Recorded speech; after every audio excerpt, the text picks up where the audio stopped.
Olá, boa noite. Estamos no ar. Olá, boa noite. Jorge Humberto Dias, viva, Boa noite, bem-vindo. E obrigado pelo estamos a convite. dar início a uma série de conversas que nós vamos realizar durante o mês de fevereiro com os docentes da pós-graduação de Aconselhamento Filosófico na Atlântica, Instituto Superior. Abrimos com chave de ouro este ciclo de conversas com o professor Dr. Jorge Humberto Dias, que é coordenador da pós-graduação de Aconselhamento Filosófico. Trata-se da primeira edição desta pós-graduação de Aconselhamento Filosófico em Portugal. Há alguns anos que Jorge Humberto Dias tem vindo a promover a divulgação e a profissionalização desta área da filosofia prática, da filosofia aplicada. O professor Dr. Jorge Humberto Dias realizou uma tese de doutoramento sobre consultoria filosófica, é docente na Universidade Atlântica e professor convidado na Universidade Vasco de Quiroga, no México. Foi também fundador e presidente da Associação Portuguesa de Aconselhamento Ético e Filosófico. Criou um método de aconselhamento filosófico, o Método Project. A sua metodologia é descrita nos livros Filosofia Aplicada à Vida, Viver Bem, Viver Melhor e Felicidade ao Conhecimento. E dá consultas de aconselhamento filosófico no Gabinete Project em Lisboa. Boa noite, bem-vindo. Obrigado pela apresentação e pelas palavras. É com muito gosto que estamos aqui para conversar um bocadinho, descontraídamente, sobre questões tão importantes da nossa época, não é verdade? Isso mesmo. E esta é a primeira pós-graduação em aconselhamento filosófico em Portugal. Qual é que acha que é a importância desta pós-graduação, tendo em conta o contexto atual em que o país e o mundo, no fundo, se encontra a viver? Eu acho que esta pós-graduação faz-nos lembrar um bocadinho aquilo que acontece na história. Parece que ficamos assim um bocadinho na dúvida se a reflexão filosófica aparece mais quando as épocas são de paz, de tranquilidade, de prosperidade, de felicidade, até diria, ou não, ou ao contrário, se a reflexão filosófica surgirá com mais vigor nos momentos de crise, de dificuldade, em que as pessoas poderão colocar em questão o seu sentido da vida, a paz que desapareceu, pobreza, fome, enfim, falta de trabalho. Enfim, podemos começar aqui agora a listar um conjunto de questões que dão origem, claramente, à reflexão filosófica mais profunda. A questão do suicídio, por exemplo, para sermos um bocadinho mais negativos, ou até as questões da morte também são temas que nos levam a pensar. Portanto, eu penso que esta pós-graduação surge numa fase da vida do planeta. Lá está. Temos aqui uma coisa engraçada, Leonor, é que eu hoje não poderei dizer que é uma fase de Portugal ou uma fase de Lisboa. Não, é uma fase do planeta. Todos estamos juntos na mesma fase, que é uma pandemia, que é uma crise também provocada pela pandemia. E, obviamente, que os países e as pessoas e as organizações que já estavam em dificuldades, bom, a pandemia só veio agravar um pouco mais, não é? Portanto, eu penso que temos aqui todos os ingredientes reunidos para que esta pós-graduação possa ser uma oportunidade para as pessoas trocarem ideias, experiências e até levarem para casa e para as suas organizações ferramentas que podem ajudar a criar aqui mais propósito, a criar aqui mais possibilidades de resolver determinados dilemas onde estão envolvidas questões filosóficas, como eu falei. Concretamente, que pessoas é que podem interessar tirar esta pós-graduação em aconselhamento filosófico? Bom, eu diria que nesta fase qualquer pessoa que de facto possa sentir a necessidade de um apoio para que o seu desenvolvimento possa ser mais significativo.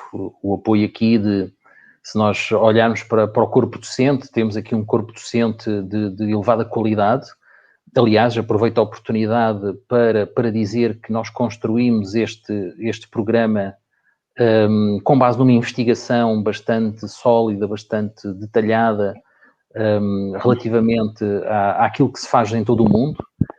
Olhámos para os mestrados que estão a acontecer em Itália, e por isso convidámos o professor Guido Traversa, que é o coordenador do mestrado em aconselhamento filosófico na Universidade Europeia de Roma. Olhámos também para o mestrado que acontece na Roménia, na West University of Timisoara, onde também se passa mais ou menos algo parecido, e também por isso convidámos o professor Florent Lobonte, que é também o coordenador. E, portanto, olhamos também para o Brasil, olhamos para os Estados Unidos, olhamos para várias realidades mundiais, para a Inglaterra, para a Espanha, e, portanto, este é já para a Rússia também, lembrei-me agora. Isto só para dizer alguns exemplos, porque, de facto, o aconselhamento filosófico teve um boom muito grande nos últimos 20 anos, diria, portanto, neste século XXI, e, portanto, nós fomos recolher toda essa sabedoria, toda essa experiência e tentámos criar aqui um programa o mais completo possível, o mais equilibrado possível, para que as pessoas possam levar consigo uma experiência já bastante atualizada e de elevada qualidade. Uhum. Portanto, temos aqui uma grande dimensão também a nível internacional e que, de certa forma, vai buscar toda a experiência que também já está a ser desenvolvida noutros países, mais concretamente em Itália e também Roménia, julgo. Exatamente, sim, foi o que eu disse. Sobretudo, vamos recolher essas experiências, embora tenhamos também uma experiência no Brasil, e, portanto, não podíamos escolher todos, não é? Muito gostaríamos nós de ter todos os nossos colegas aqui connosco, mas o que provavelmente poderemos fazer é ir intervalando, ano após ano, e convidando pessoas diferentes para também ir enriquecendo o programa desta pós-graduação. E já agora, aproveito também para dizer que os alunos que frequentarem esta primeira edição terão depois como oferta, totalmente grátis, a frequência de módulos que possam vir a aparecer noutras edições, módulos novos, e, portanto, os alunos das edições anteriores podem sempre participar nos módulos novos gratuitamente. E, portanto, esta é uma oferta que a Universidade Atlântica dá aos seus alunos e também aqui nesta ideia totalmente inovadora de apoiar e de promover também esta área que é cada vez mais importante nos nossos dias. Concretamente, seria possível me explicar o que é que faz um consultor filosófico? Ora, o consultor filosófico tem aqui uma abordagem bastante transversal. Pode, por um lado, ter um trabalho mais individual, ou seja, trabalhar face-to-face, one-to-one, como se costuma dizer, e tentar ajudar uma pessoa a saber lidar com as suas questões filosóficas, da sua vida, da sua circunstância, de si própria também, enquanto pessoa, fazendo lembrar aqui os antigos filósofos do conhece-te a ti mesmo, mas também pode, enquadrado dentro de uma organização, seja ela uma empresa, seja ela uma autarquia, seja ela uma escola, enfim, qualquer organização, até do setor social, uma associação, etc., pode ajudar muito em, sei lá, estou-me a lembrar, por exemplo, das questões de missão, das questões de valores, das questões de propósito, das questões de criatividade e inovação. Os principais desafios do mundo são claramente filosóficos e envolvem decisões essas que envolvem valores e, portanto, não podemos dizer aqui que essas decisões estão certas ou erradas ou que são cientificamente corretas. Não. Agora, o que podemos dizer é que essas decisões têm consequências e essas consequências podem permitir o sucesso ou o insucesso e, portanto, é fundamental que as pessoas tenham essas ferramentas filosóficas para apoiar as suas decisões, sejam elas éticas, estéticas, enfim, lógicas, etc., para depois poderem continuar o seu desenvolvimento com maior sucesso. A nível nacional e também internacional, Que exemplos é que nós já temos de consultores filosóficos, por exemplo, em empresas? Sim, já temos alguns exemplos. Aliás, esse foi o desafio que eu fiz aos nossos convidados estrangeiros, ao Jadir Mauro Galvão, professor brasileiro, que foi autor do livro Filosofia nas Empresas, mas também ao professor da Universidade Europeia de Roma, o Guido Traversa, que também vem transmitir-nos uma ideia da consultoria filosófica nas empresas. Existem muitas experiências por esse mundo fora, para não estar também aqui a ser maçador, mas penso que talvez sublinhasse aqui o contributo do professor belga Luc de Brabander, que é consultor no Boston Consulting Group e que tem feito um trabalho extraordinário sobre aquilo que é hoje a figura do Corporate Philosopher e que é uma figura profissional que trabalha muito próximo daquilo que são os CEOs e as administrações das organizações, das empresas, precisamente no sentido que eu estava a dizer há pouco, de promover a criatividade, de conseguir ser disruptivo, de conseguir ser inovador. Também há aqui que estabelecer a diferença, não é? Entre o que é ser inovador e o que é ser criativo. Lá está, vai ser uma das nossas matérias também nesta pós-graduação. Mas o importante aqui é como é que nós podemos marcar a diferença, como é que nós podemos ter a nossa identidade e ter um lugar neste mercado de trabalho cada vez mais competitivo e cada vez mais difícil. E, portanto, a nossa mensagem é que estas ferramentas filosóficas, que, como todos nós sabemos, estão ainda muito pouco exploradas, têm, de facto, crescido nos últimos anos, mas, ainda assim, esse crescimento é muito pouco comparado com o potencial que estas ferramentas têm e que podem ser muito mais exploradas, quer do ponto de vista pessoal, quer do ponto de vista organizacional. Uhum, muito bem. Portanto, temos duas formas de intervir, através do aconselhamento filosófico, já disse, não é? Através das empresas ou então através a nível pessoal. No caso de uma empresa, tem pessoas a trabalhar, logicamente, não é? Portanto, como é que seria uma intervenção de um consultor filosófico numa empresa? A nível da empresa em geral, a nível dos seus valores da empresa, ou a nível mais particular, abordando concretamente determinado funcionário? Como é que acha que se deve intervir? Sim, isso depende muito do diagnóstico que é feito, não é? O primeiro passo que um consultor filosófico deve ter numa organização é conhecer bem a organização. Fazer um diagnóstico, tentar perceber que tipo de organização é, quantos funcionários tem, os seus objetivos, a sua missão, a sua história, etc., a sua identidade. E depois de conseguir fazer isso, vai então perceber, e já existem algumas ferramentas para o fazer, vai então perceber quais é que são as questões filosóficas mais prementes que merecem uma intervenção. Portanto, a partir daí é uma questão de, em equipa, em diálogo, estabelecer o que é que são prioridades, se a organização considera que é prioritário trabalhar mais um valor, trabalhar mais uma questão, mais um desafio, consoante esse diagnóstico, é então estabelecido um plano de intervenção que depois é aplicado e depois será avaliado no final, no sentido de verificar se ficamos por ali porque conseguimos atingir os objetivos e de facto a organização melhorou, ou se é necessário fazer um pequeno ajustamento e fazer um segundo plano para tentar ainda melhorar os resultados que se conseguiram. Muito bem. A nível individual, existem já alguns métodos criados, não é? Como, por exemplo, de Lumarinoff, que é bastante conhecido, dos primeiros métodos, se não o primeiro a surgir, corrija-me, que com certeza a história assim o dirá, do aconselhamento filosófico. E também temos um método português, que foi criado pelo Jorge, que é o método Project.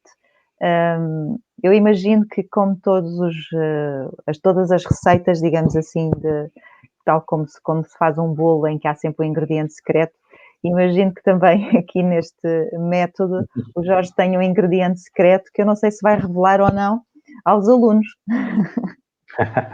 Boa questão, Leonor. De facto, sim, podemos dizer que o método de Lumarinoff foi talvez dos primeiros. E digo isso com bastante tranquilidade, porque apesar do Lumarinov não ter sido o primeiro consultor filosófico no planeta, e isto depois dava já aqui uma grande conversa, não é? Porque há quem diga que o primeiro foi Sócrates, foi Epicteto, Epicuro, Séneca, etc., uma série de filósofos, até Aristóteles, que terá consultado os seus governantes, mas ainda assim o primeiro oficialmente na nossa época considera-se Gerd Achenbach, na cidade de Colónia, na Alemanha, em 1981, o primeiro a abrir um gabinete de aconselhamento filosófico. Agora, o que acontece é que esse autor, esse consultor filosófico, não preconiza propriamente um método, ele considera que não deve haver um método em específico e que o aconselhamento filosófico deve ser sem método. Isto também dava aqui um debate muito interessante, não é? É por aí que vamos. E, portanto, claramente, Lumarinov, uma certeza nós temos. É talvez dos mais populares, dos mais conhecidos consultores filosóficos do mundo, pelo seu trabalho, por aquilo que tem feito, aliás, até pelo seu best-seller. O nome que ele deu ao seu livro, de facto, foi muito bem conseguido, mais Platão, menos Prozac, não é? Sendo aqui o Prozac, tendo aqui uma utilidade muito interessante, porque, por um lado, podemos pensar mesmo no Prozac, concretamente, como um medicamento conhecido por todos, como um antidepressivo, etc., mas o Prozac aqui também pode ser uma metáfora e que pode representar tudo aquilo que são os apoios indiretos que as pessoas gostam muitas vezes de ter para ajudar a sua vida, porque muitas vezes é difícil ir direto ao problema, não é? Muitas vezes é mais fácil termos, enfim, um banho de água quente, não é? E, portanto, esta questão da metáfora parece-me poderosíssima para perceber um bocadinho aquilo que foi o trabalho do professor Lumarinov, também é professor no City College de Nova Iorque. Uhum. Ok. Então, e relativamente à questão que eu lhe tinha colocado, vamos ter revelado o seu segredo ou não? Leonor, eu a pensar que a Leonor se ia esquecer. Ainda tentei, eu não respondi intencionalmente. Mas pronto, assim vou ter que assumir diretamente perante as pessoas que eventualmente nos estejam a ver hoje. Não, é verdade, eu não costumo revelar aquilo que é ou que são os principais segredos do meu método de trabalho. Aquilo que eu costumo fazer é divulgar qual é que é o método. Portanto, eu tenho uma versão pública do meu método para que as pessoas também possam perceber, por um lado, o que é isto da consultoria filosófica e, por outro lado, também as pessoas perceberem o que é que se pode fazer num trabalho de consultoria filosófica, seja do ponto de vista individual, seja do ponto de vista organizacional. Agora, eu acho que é evidente, todos os profissionais têm os seus métodos, têm os seus segredos, não é? Têm as suas estratégias, técnicas, etc. E, portanto, aqui eu acho que é um bocadinho como... Eu vou dar um exemplo que se calhar não é o mais feliz, ia falar nos famosos pastéis de nata de Belém, não é? Que nunca ninguém soube muito bem qual é que era o segredo, ou até a sopa da pedra de Almeirim. Agora, há sempre imitações, é verdade, e hoje, na nossa época, sobretudo o primeiro exemplo, temos muitas fábricas de pastéis de nata, das mais diferentes marcas, não é? Eu, por acaso, não sou um consumidor de pastéis de nata, portanto, não posso aqui dar uma opinião, mas as pessoas que são consumidoras provavelmente poderão fazer essa comparação, se são todos iguais, se são diferentes, se os de Belém continuam a ser dos melhores, ou se já há melhores. Enfim, é também aqui uma conversa engraçada para percebermos também a questão dos métodos filosóficos, quais são aqueles que são mais eficazes, quais são aqueles que podem ter resultados interessantes, mas depois também depende das pessoas, não é? Porque há pessoas que têm gostos diferentes, aqui no aconselhamento filosófico é a mesma coisa, há pessoas que têm objetivos diferentes e, portanto, temos de tentar sempre adaptar os métodos e as técnicas consoante as pessoas com quem estamos a trabalhar. Claro. Portanto, o Jorge vai lecionar algumas das unidades curriculares. O que é que os alunos podem esperar das disciplinas que vão ter? Ora, o que os alunos podem esperar é 6 grandes unidades curriculares, divididas tematicamente, em que o objetivo é dar uma formação o mais completa possível às pessoas que realmente querem ficar com esta área de especialização.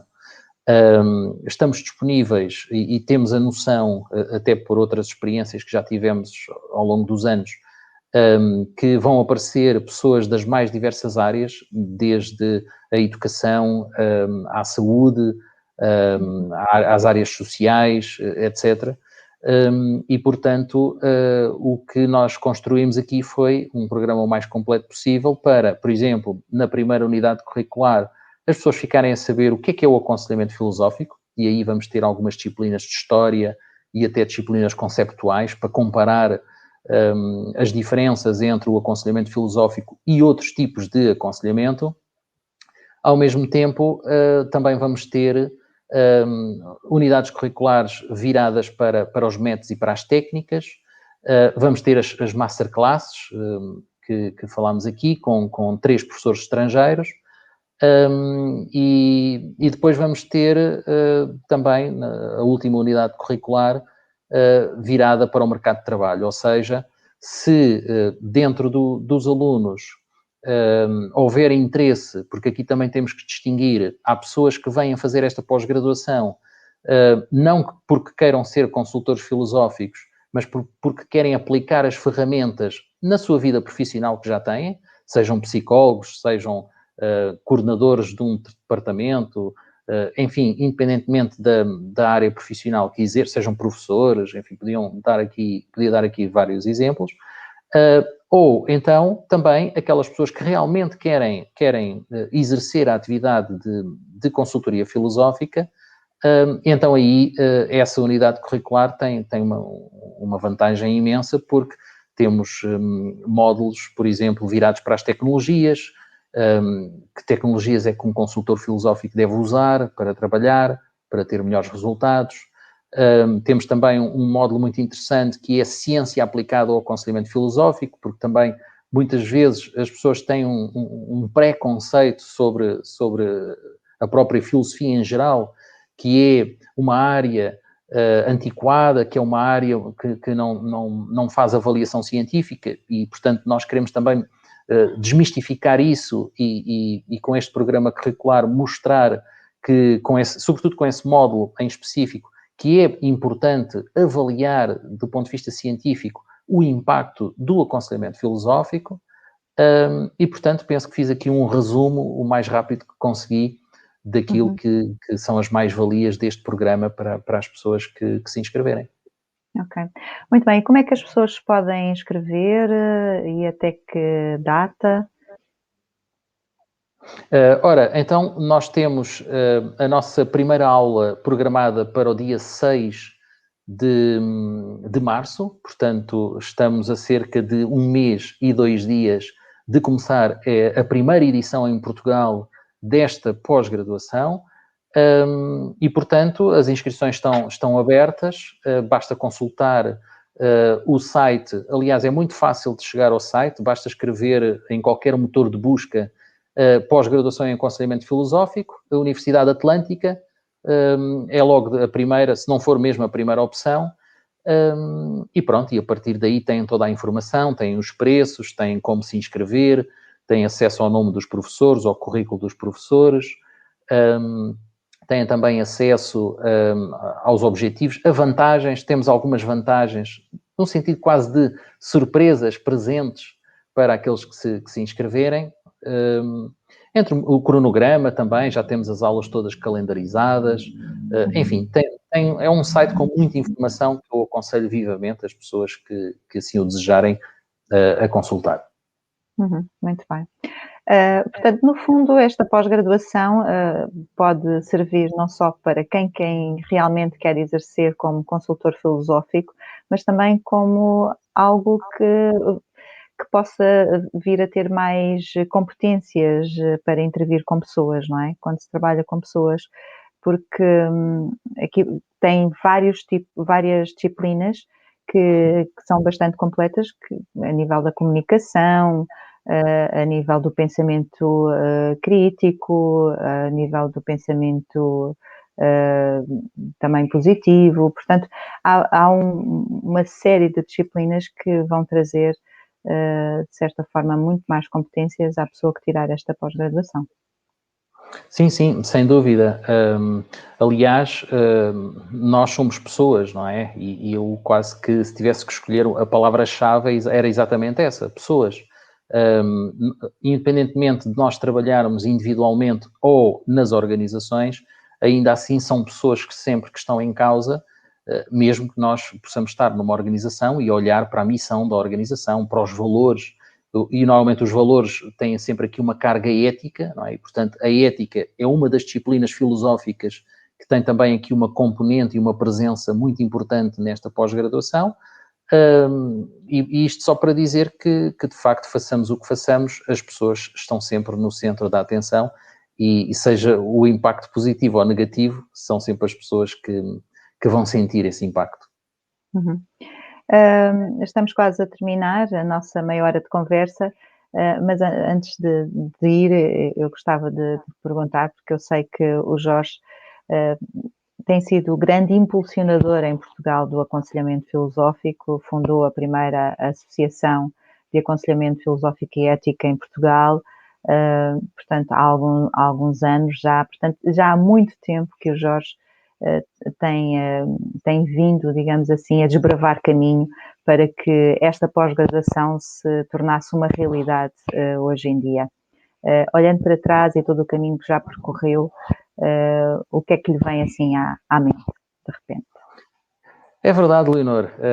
Isso faz-me sentir um bocadinho velho, porque já são quase 20 anos ligado ao aconselhamento filosófico. Lembro-me perfeitamente quando fui a Londres com o meu colega e grande amigo Tiago Pita. Fomos conhecer o projeto dos ingleses Tim LeBon, Anthony McCarroll e David Arnault, Society for Philosophy in Practice. Foi aí que começou a nossa grande aventura, embora há outras experiências para trás, mais pequeninas, não é? Mas, quer dizer, já são 20, se calhar até mais do que 20 anos. E é um orgulho muito grande, sobretudo, não só pela história, mas também é um orgulho muito grande realizar esta pós-graduação numa instituição universitária como é a Atlântica, porque tem, de facto, as características que nós procurávamos há muitos anos. É uma instituição universitária muito de open mind, muito de apostar na inovação, na criatividade, de acreditar no valor, e, portanto, acho que estamos no sítio certo. Isso deixa-nos muito orgulhosos de pegar agora nesse caminho de mais de 20 anos, como a Leonor referiu muito bem, e, aliás, muitos professores que estão nesta pós-graduação e que virão aqui às conversas em direto, não é? Também são grandes responsáveis pelo sucesso deste caminho, porque também tiveram na associação, também tiveram em vários projetos, congressos, etc., produção científica nesta área também, e, portanto, é um grande orgulho estar neste projeto, fazer parte, contribuir, criá-lo, etc., e vamos ver o que é que vem o futuro e que próximos resultados vamos ter. Eu, daquilo que eu tenho, olho para a minha agenda e vejo que 2021 ainda vai ser mais trabalhoso e com mais novidades do que 2020. Portanto, eu acho que em breve teremos coisas muito interessantes para dizer às pessoas novamente. Ok. Então, ficaremos à espera desses interesses que aí vêm a caminho neste ano de 2021. Muito obrigada por esta meia hora de conversa sobre esta pós-graduação em aconselhamento filosófico, que vai já iniciar no próximo mês. E até breve. Já agora, Leonor, só para recordar, vamos ter já uma conversa em breve, não é? Exatamente, já no próximo sábado, com o Dr. Tiago Pita e com o José Barrientos Rastrojo, que é de Sevilha, da Universidade de Sevilha, e o Dr. Tiago Pita, que é daqui da Universidade Atlântica, e vamos conversar um bocadinho sobre o trabalho que eles têm estado a desenvolver nesta área do aconselhamento filosófico, que também tem sido grande, nomeadamente José Barrientos Rastrojo, que fez um doutoramento europeu também sobre aconselhamento filosófico e que com certeza terá muita coisa para nos contar sobre isso. E também, Exato, claro, exato. Sim, é verdade. Não vamos divulgar já. não vamos deixar isso então para sábado, aqui neste mesmo local. Contamos com todos vocês que estiveram aqui a acompanhar-nos e outros que possam vir, às 21h30, como sempre. Então, até lá. Cá estaremos. Obrigado, Leonor. Bom trabalho e até sábado. Até sábado.